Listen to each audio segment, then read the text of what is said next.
महाभारत केवल एक युद्ध नहीं, बल्कि धर्म और अधर्म, न्याय और अन्याय और मनुष्य की भावनाओं की गाथा है।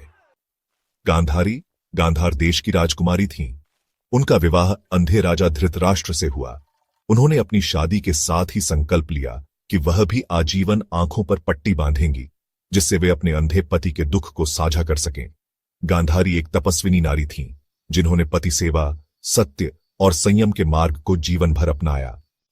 उन्हें शिवजी का आशीर्वाद प्राप्त था, जिससे उन्हें 100 पुत्रों की प्राप्ति हुई, जिनमें सबसे बड़ा था दुर्योधन। महाभारत का युद्ध 18 दिनों तक चला। इस युद्ध में कौरव पक्ष का नेतृत्व दुर्योधन कर रहा था, जो युद्ध और अहंकार का प्रतीक बन गया था। श्री कृष्ण ने कई बार शांति की कोशिश की। दूत बनकर पांडवों की ओर से गए, एक गांव तक देने की बात कही, परंतु दुर्योधन ने उन्हें नकार दिया। गांधारी जानती थीं कि उनके पुत्र अधर्म के मार्ग पर हैं, लेकिन फिर भी वे एक मां थीं। उन्होंने पुत्रों के मरण की भविष्यवाणी पहले ही सुन रखी थी, फिर भी उनकी आशा बनी रही।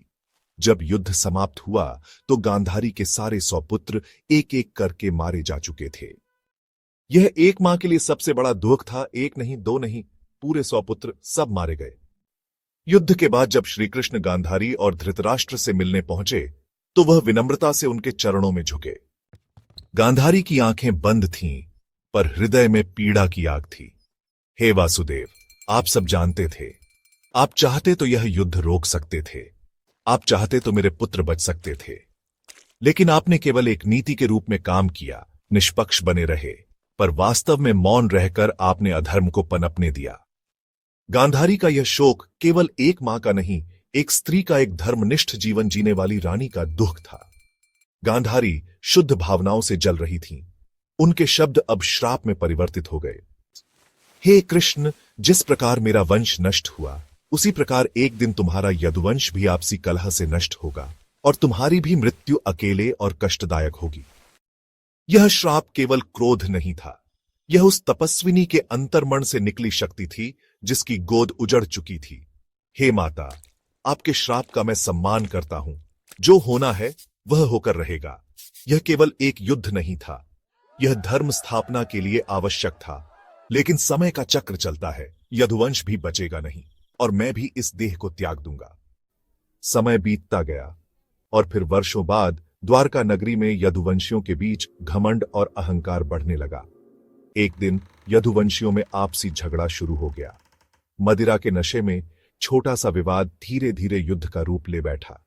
एक दूसरे को मारते मारते आखिरकार पूरा यदुवंश समाप्त हो गया। श्री कृष्ण, जो अब अकेले थे, जंगल की ओर निकल पड़े। वहीं एक शिकारी जरा ने उन्हें दूर से देखा और भ्रमवश उन्हें हिरण समझकर तीर चला दिया। वही तीर श्री कृष्ण के पैर में लगा और उन्होंने धीरे धीरे शरीर त्याग दिया। गांधारी का श्राप शब्दशः सच हुआ।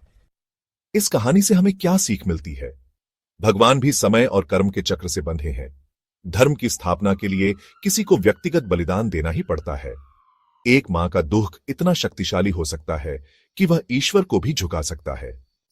अगर आपको यह कथा ज्ञानवर्धक और भावुक लगी हो तो इस वीडियो को लाइक करें, शेयर करें और चैनल को सब्सक्राइब करना न भूलें।